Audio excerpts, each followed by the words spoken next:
Hello everyone, इस video में हम देखेंगे torque on an electric dipole in A uniform electric field. अगर किसी यूनिफॉर्म इलेक्ट्रिक फील्ड में इलेक्ट्रिक डाइपोल को रखते हैं तो उस पर क्या एक टॉर्क लगता है और वो टॉर्क क्या करता है, उस डाइपोल को रोटेट कराकर इलेक्ट्रिक फील्ड की डायरेक्शन में लाना चाहता है। तो हम इसका डेरिवेशन करने जा रहे हैं, यानी इसका फॉर्मूला ड्राइव करेंगे इस वीडियो में। तो क्या है, इसमें यूनिफॉर्म इलेक्ट्रिक फील्ड दिया है, तो यहाँ पर आप सबसे पहले एक यूनिफॉर्म इलेक्ट्रिक फील्ड को ड्रॉ कर लेंगे। तो यहाँ पर क्या करेंगे, आप यूनिफॉर्म इलेक्ट्रिक फील्ड को ड्रॉ करेंगे और इसकी जो डायरेक्शन है सभी फील्ड लाइंस की एक ही साइड होनी चाहिए। कंडीशन है यूनिफॉर्म इलेक्ट्रिक फील्ड के लिए डायरेक्शन सेम होनी चाहिए सभी की, इनके बीच जो डिस्टेंस है वो भी सेम होनी चाहिए और ये लेंथ है इलेक्ट्रिक फील्ड लाइन की, ये भी कैसी होनी चाहिए, इक्वल होनी चाहिए। तो हम इसे यूनिफॉर्म इलेक्ट्रिक फील्ड कहेंगे। अब क्या इसमें देखिए, एक इलेक्ट्रिक डाइपोल है, क्या रखा है, एक इलेक्ट्रिक डाइपोल रखा है। तो इलेक्ट्रिक डाइपोल क्या होता है, एक चार्ज नेगेटिव हो और एक चार्ज पॉजिटिव हो, यानी चार्ज का मैग्नीट्यूड सेम हो और एक दूसरे से स्मॉल डिस्टेंस पर हो। और ये जो स्मॉल डिस्टेंस है इसको हम 2l लिखते हैं। क्या लिखते हैं, 2l। अब देखिए, जैसे ही ये पॉजिटिव चार्ज और ये नेगेटिव चार्ज वाला डाइपोल इलेक्ट्रिक फील्ड में रखा जाएगा तो इलेक्ट्रिक फील्ड क्या करेगा, इस डाइपोल पर एक टॉर्क अप्लाई करेगा। क्या करेगा, टॉर्क अप्लाई करेगा। और इस टॉर्क क्या करेगा, टॉर्क चाहेगा कि इस डाइपोल को घुमाकर इलेक्ट्रिक फील्ड की डायरेक्शन में कर दे। इलेक्ट्रिक फील्ड इस पे टॉर्क लगाएगा और टॉर्क का काम क्या होगा कि इसे घुमाकर कहां कर दे, इलेक्ट्रिक फील्ड की डायरेक्शन में अलाइन कर दे।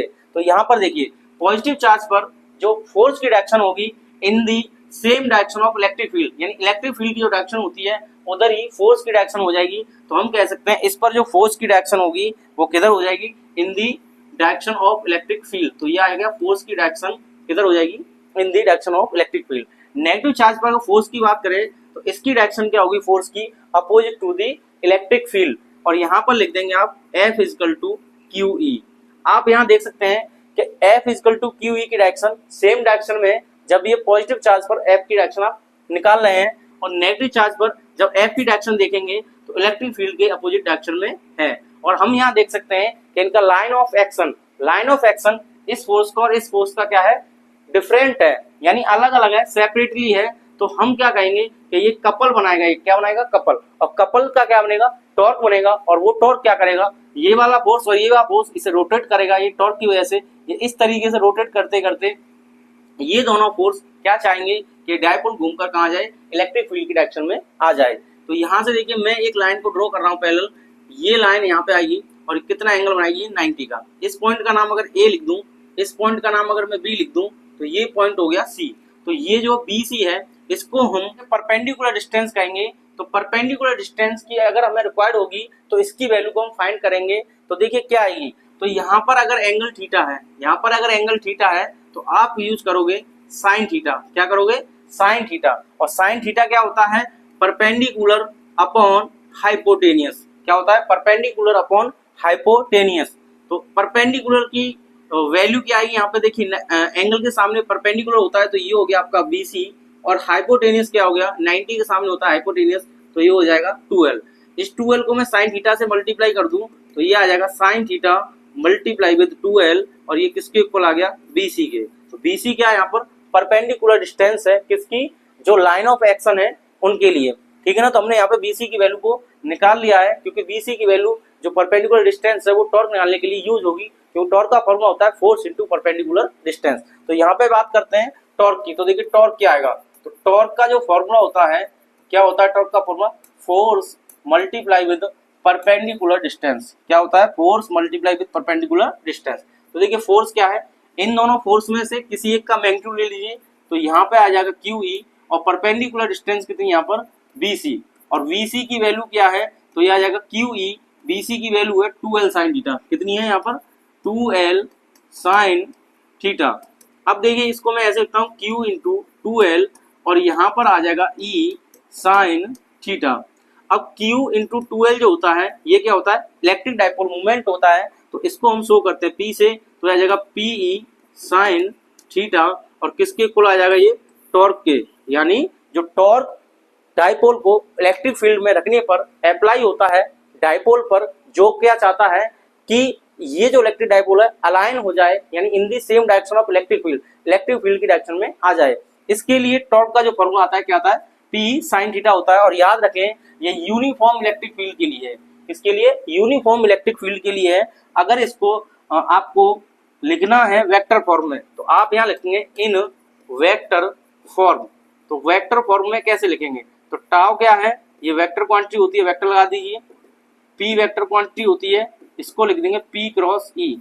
क्या लिख देंगे? P cross E। और आपने पढ़ा होगा A क्रॉस B, क्लास 11 तो पढ़ाया जाता है। जब क्रॉस प्रोडक्ट निकालते हैं दो वेक्टर का तो लिखते हैं A क्रॉस B, तो होता है A B साइन थीटा और n कैप यानी डायरेक्शन के लिए। तो यहाँ पे क्या आ जाएगा? P E sine theta. तो A B साइन थीटा यानी P E साइन थीटा, तो P क्रॉस E इसका वेक्टर फॉर्म हो जाएगा। और ये टॉर्क का फॉर्मूला है जब भी हम किसी भी इलेक्ट्रिक डाइपोल को कहाँ पर रख दें? एक यूनिफॉर्म इलेक्ट्रिक फील्ड में रख देते हैं। तो आप इसको नोट कर लीजिए। कुछ इसमें स्पेशल केस देखने हैं आपको। क्या देखने हैं? कुछ केस देखने हैं। केस क्या देखने हैं? केस नंबर फर्स्ट, अगर थीटा की वैल्यू 0 हो जाए। कितनी हो जाए? 0। ध्यान सुनिए, अगर थीटा की वैल्यू हम 0 रख देंगे यहाँ पे, तो 0 का मतलब क्या हुआ? इलेक्ट्रिक फील्ड की डायरेक्शन इधर है और ये जो डाइपोल है, ध्यान सुनिए, ये जो डाइपोल है इसकी भी डायरेक्शन, डाइपोल मूवमेंट की डायरेक्शन कहाँ हो जाएगी? ई की डायरेक्शन में हो जाएगी। तो मैं यहाँ पर फिगर बना सकता हूँ। अगर ये ई की डायरेक्शन है, किसकी डायरेक्शन है? ये ई की।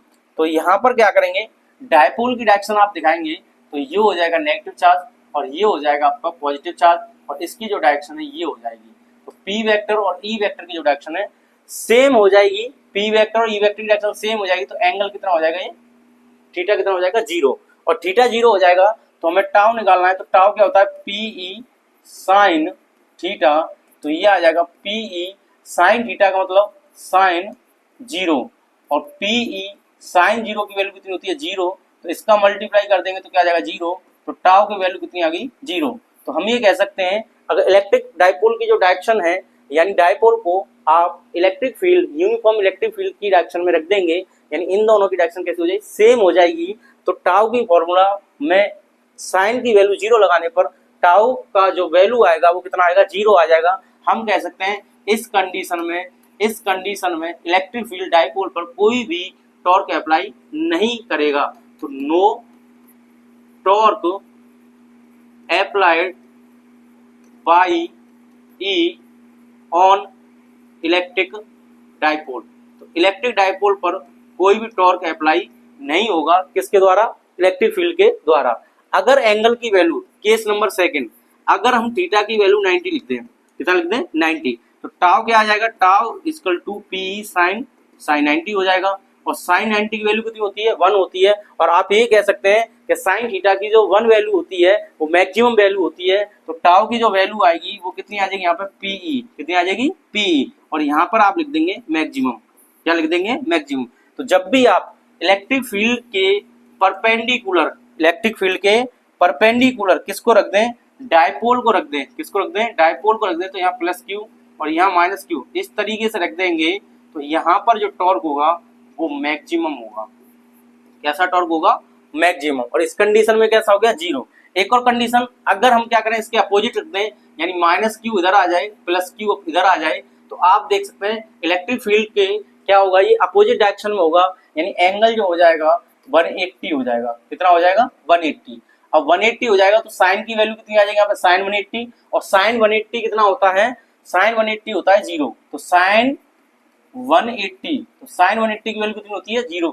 तो साइन 180 और साइन 0 की वैल्यू 0 होती है। तो हम कह सकते हैं दोनों कंडीशन में टॉर्क कितना हो जाएगा? 0 हो जाएगा। और इस टॉर्क को हम मिनिमम टॉर्क भी बोल सकते हैं। कितना बोल सकते हैं? Minimum torque. मिनिमम टॉर्क कितना हो जाएगा? 0 हो जाएगा।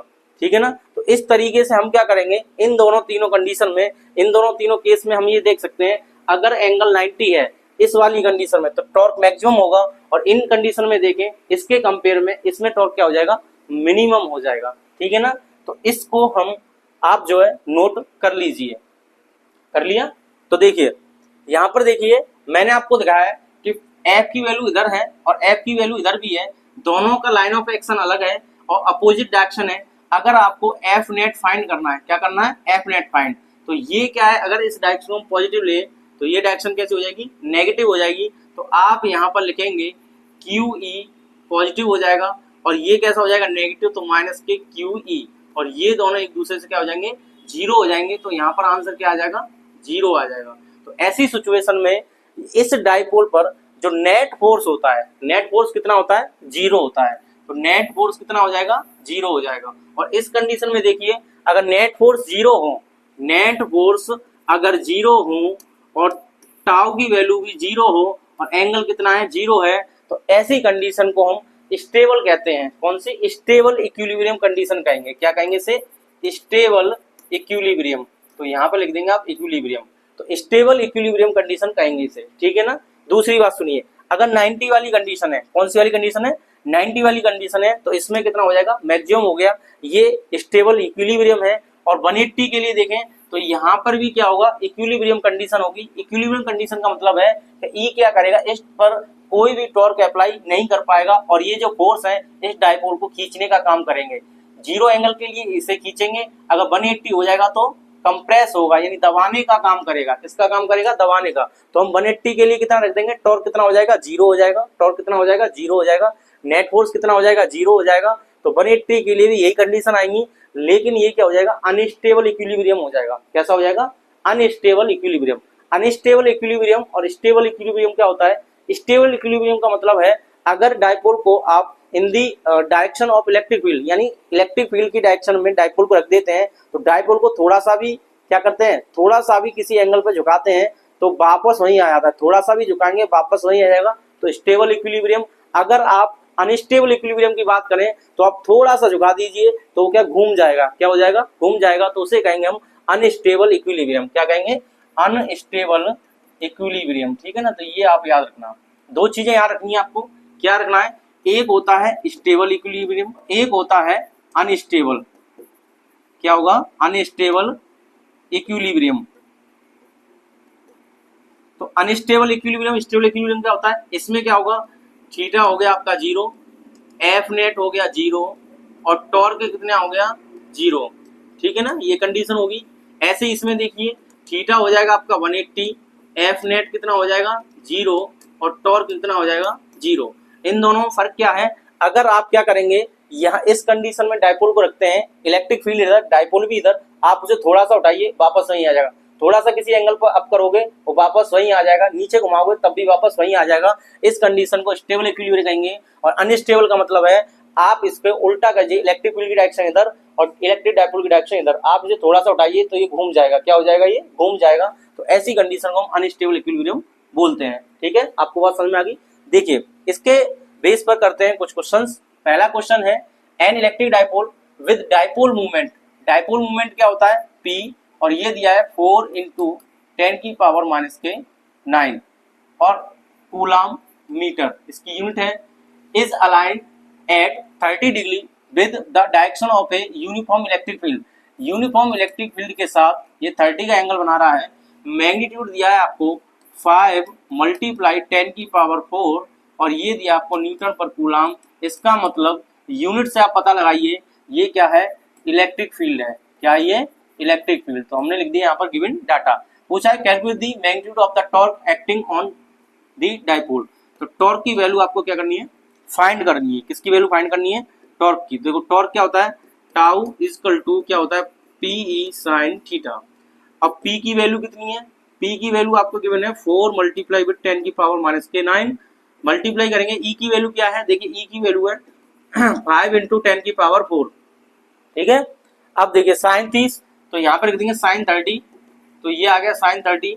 अब इसको सॉल्व करते हैं, ये 5 और ये 4, 4 5 जा 20 और ये हो जाएगा 10⁻⁹ और ये कितना है 4, तो 9 में से 4 को माइनस करेंगे तो माइनस के 4 आ जाएगा, सॉरी माइनस के 5 आ जाएगा। ये माइनस का 9 है और प्लस का 4 है। ये पावर को क्या करेंगे, ऐड करेंगे, क्योंकि बेस सेम है तो माइनस के 5 हो जाएगा।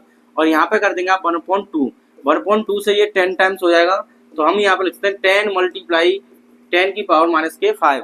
अब इसको आप सॉल्व करेंगे तो इसकी पावर कितनी है 1 और इसकी पावर कितनी है माइनस के 5। तो आप यहाँ पे क्या करोगे, सॉल्व करोगे 10⁻⁴ लिख दोगे, क्योंकि ये माइनस का 5 है और ये प्लस का 1 है। तो माइनस के 5 में से प्लस का 1 जाएगा तो माइनस के 4 आ जाएगा और ये आ जाएगा टॉर्क। और टॉर्क की यूनिट क्या होती है, Newton metre.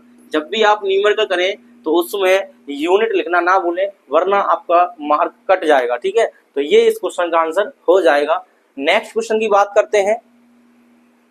An electric dipole consists of two charges of 0.1 microcoulomb separated by a distance of 2 cm।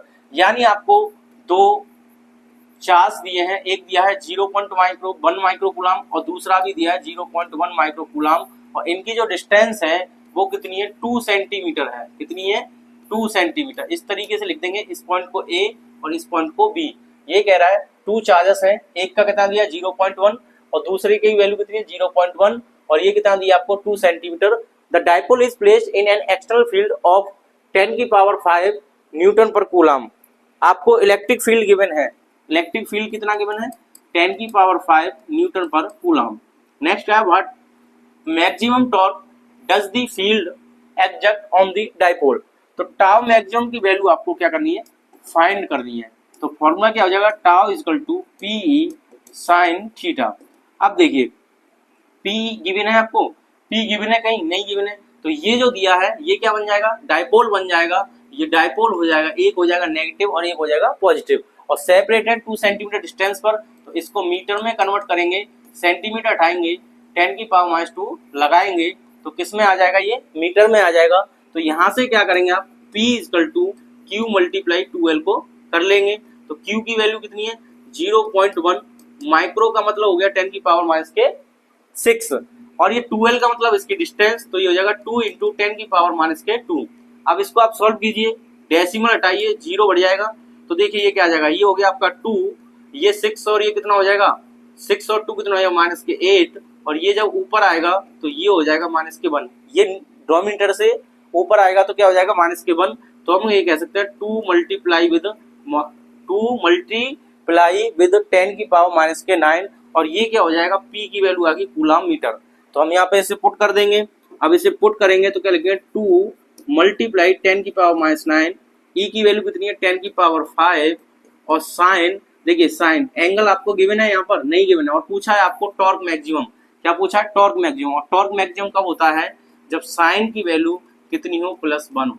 Sign की वैल्यू कितनी हो +1, तो इसकी वैल्यू क्या लिख देंगे आप +1, तो टॉर्क कितना हो जाएगा मैक्सिमम हो जाएगा। अब आप इसे सॉल्व कीजिए तो 2 मल्टीप्लाई ये 9 और ये कितना है 5, तो -9 से +5 जाएगा तो -4 आ जाएगा और यूनिट क्या हो जाएगी न्यूटन मीटर। ये इस क्वेश्चन का आंसर हो जाएगा, इसको आप नोट कर लीजिए। नेक्स्ट क्वेश्चन देखते हैं। नेक्स्ट क्वेश्चन आपको गिवन है an electric dipole is placed at angle of 30, angle कितना गिवन है आपको 30 गिवन है, इन ए फील्ड ऑफ 10 की पावर 5 न्यूटन पर कूलम। यानी E की वैल्यू आपको जो गिवन है 10 की पावर 5 न्यूटन पर coulomb and a force of 6 into 10 की पावर -24। तो आप लिख सकते हैं 6 इंटू 10 की पावर -24 और यूनिट हो जाएगी न्यूटन मीटर और न्यूटन मीटर से आप कह सकते हैं यानी ये टॉर्क है। और इसमें पूछा है calculate the dipole movement. Dipole movement का मतलब है P की वैल्यू आपको यहाँ पर फाइंड करनी है। किसकी वैल्यू फाइंड करनी है आपको P की। तो आप क्या करेंगे टॉर्क का फॉर्मूला लगाएंगे। टॉर्क का फॉर्मूला क्या होता है tau is equal to PE sine theta. अब देखिए सॉल्व करते हैं, P की वैल्यू क्या है, तो P की वैल्यू आपको गिवन है नहीं है, P फाइंड करना है। तो P को यहाँ पर रखिए, इस E साइन थीटा को यहाँ से उठाकर इधर भेज दीजिए तो ये आ जाएगा टाउ अपॉन E साइन और थीटा की जगह कितना लिख देंगे आप 30 लिख देंगे। अब इनकी वैल्यू पुट कीजिए तो क्या आ जाएगा, देखिए यहाँ पे P को एक तरफ लिखिए, टाउ की वैल्यू क्या है 6 मल्टीप्लाई विद 10 की पावर -24 कितनी है -24 अपॉन E की वैल्यू क्या है, E की देखिए 10 की पावर 5 है तो यहाँ पर लिख देंगे हम 10 की पावर 5। और नेक्स्ट देखिए इसमें जो है क्या है साइन 30, तो साइन 30 की वैल्यू कितनी होती है 1/2 होती है। अब ये 2 क्या होगा ऊपर आ जाएगा, तो जैसे ही 2 ऊपर आएगा तो 6 के बाद मल्टीप्लाई हो जाएगा, 6 के साथ मल्टीप्लाई होगा 2 का तो कितना हो जाएगा 12 मल्टीप्लाई विद 10 की पावर देखिए -24। ये 5 भी जब ऊपर आएगा तो कैसा हो जाएगा नेगेटिव का और ये भी नेगेटिव, तो 10 की पावर -29 हो जाएगा। 5 और 24 कितने हो 29। ये इस क्वेश्चन का आंसर हो जाएगा।